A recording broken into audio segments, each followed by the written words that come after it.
우리들의 건강은 소중하니까 근거가 중요하죠. 근거에 기반해서 불이 빵 터지도록 분석해서 알려드리겠습니다. 저는 근거를 알려주는 의사 근혜익입니다. 현재 지난 편까지 류마티스 관절염과 퇴행성 관절염에 좋은 영양제에 대해서 알아봤고, 오늘은 관절염 영양제 마지막 편으로 통풍에 좋다고 알려진 비타민C, 체리, 오메가3의 효과에 대해 보도록 하겠습니다. 우선 통풍이 왜 생기는지부터 볼게요. 통풍은 이제 바람만 스쳐도 아프다고 해서 이제 통풍이라고 불리는데, 그 정도로 굉장히 아픈 통증이 동반돼요.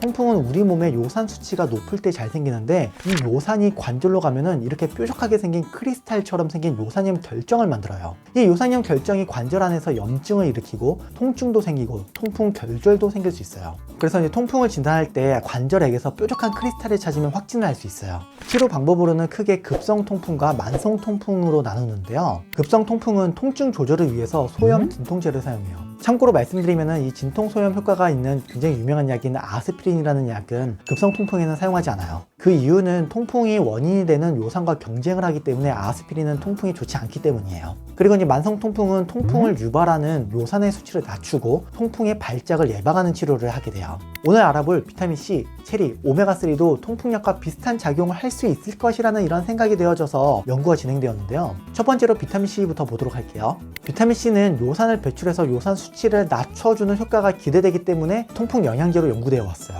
특히 이제 비타민C의 코호트 연구가 유명한데요. 사람들이 무엇을 먹고 어떻게 생활하는지를 쭉 기록을 한 다음에 시간이 지나서 어떤 사람들에게 통풍이 생기는지를 지켜보니까 비타민C를 많이 먹은 사람들에게 통풍이 덜 생겼다는 결과가 나왔어요. 하지만 이 코호트 연구는 사람들을 단순히 관찰한 것이라서 명확하지 않은 부분들이 있는데요. 비타민C가 통풍의 발생을 직접 줄인 것이 아니라 다른 요소들, 예를 들면 비타민C를 많이 먹는 사람들이 식습관이 더 건강하다거나 아니면 건강에 관심이 많아서 관리를 잘해서 통풍이 덜 생겼을 수도 있는 것이잖아요. 통풍 환자에게 약으로 사용하려면 이러한 오류가 없도록 더 엄격하게 실험을 해야 돼요. 그러면 더 엄격하게 실험한 연구 두 편을 보여드릴게요. 첫 번째 연구에서는 통풍약을 복용 중인 환자를 대상으로 실험을 했는데요. 이때 한쪽 환자분들께는 가짜약을 주고 다른 한쪽에는 비타민C를 먹게 한 뒤에 내가 뭘 먹었는지 모르겠어요. 이렇게 실험을 하면 오류가 생길 가능성이 훨씬 적어지기 때문이에요. 그리고 나서 6개월 뒤에 통풍의 원인이 되는 요산 수치를 검사해보니까 비타민C를 먹든 가짜약을 먹든 큰 차이가 없었어요. 두 번째 연구도 통풍 환자를 대상으로 한쪽에는 요산 수치를 낮춰주는 통풍약인 알로퓨리놀이라는 약을 먹게 했고, 다른 한쪽에는 비타민C를 먹게 했어요. 그 결과 통풍약인 알로퓨리놀은 요산 수치를 확실하게 낮춰줬는데 비타민C는 요산 수치를 낮추는 효과가 너무 적어서 이 약에 비하면 효과가 거의 없다고 봐야 할 정도였어요.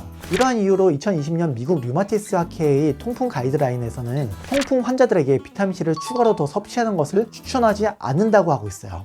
만약에 아까 처음 살펴본 이 코호트 연구 결과가 정말로 맞다면 건강한 사람들이 오랜 시간 동안 비타민C를 꾸준히 먹어서 이 효과가 조금씩 누적되며 통풍의 예방에 도움이 될 수도 있어요. 하지만 비타민C보다 통풍약의 효과가 훨씬 더 좋기 때문에 통풍약을 드시는 분들께서는 비타민C가 좋다고 해서 비타민C를 추가로 더 드실 필요는 없습니다. 두 번째로 통풍에 좋다고 알려진 것은 체리인데요. 체리에는 안토시아닌이라는 성분이 많아서 통풍 발작을 줄이는 효과가 있을 것으로 기대하고 있기 때문이에요. 한국에서는 통풍 때문에 체리를 드시는 분들이 많지는 않은데 외국의 일부 조사에서는 43%나 되는 통풍 환자분들께서 체리 성분을 드셨던 것으로 나타나고 있기도 해요. 실제로 관련된 몇몇 연구들을 보면은 평소에 체리를 많이 섭취한 사람들에게 재발성 통풍 발작이 적게 나타나는 것으로 보고하고 있는데요. 하지만 이 연구들이 매우 엄격하고 통제된 임상시험을 거친 것은 아니라서 통풍 치료 목적으로 사용하기에는 아직은 부족해요. 그렇다고 체리를 먹지 말아야 하는 것은 아니고, 체리도 통풍에 조금의 도움이 될 가능성이 있기 때문에 과일을 좀 좋아하시는 분들이라면 다른 과일을 드시는 것보다는 체리를 드시는 것이 더 좋다는 정도로 생각해 주시면 됩니다. 다음은 오메가3인데요.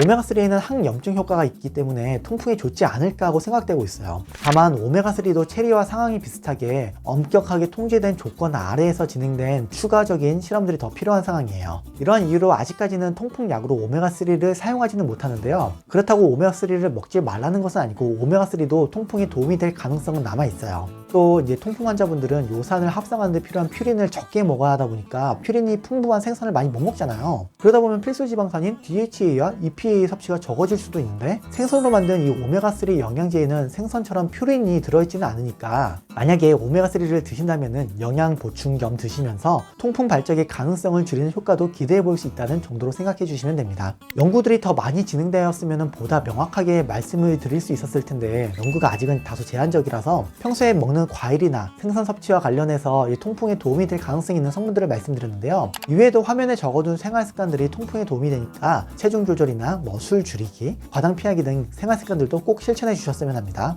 감사합니다. 여기까지 근거를 알려주는 의사 그너리 김민이었습니다.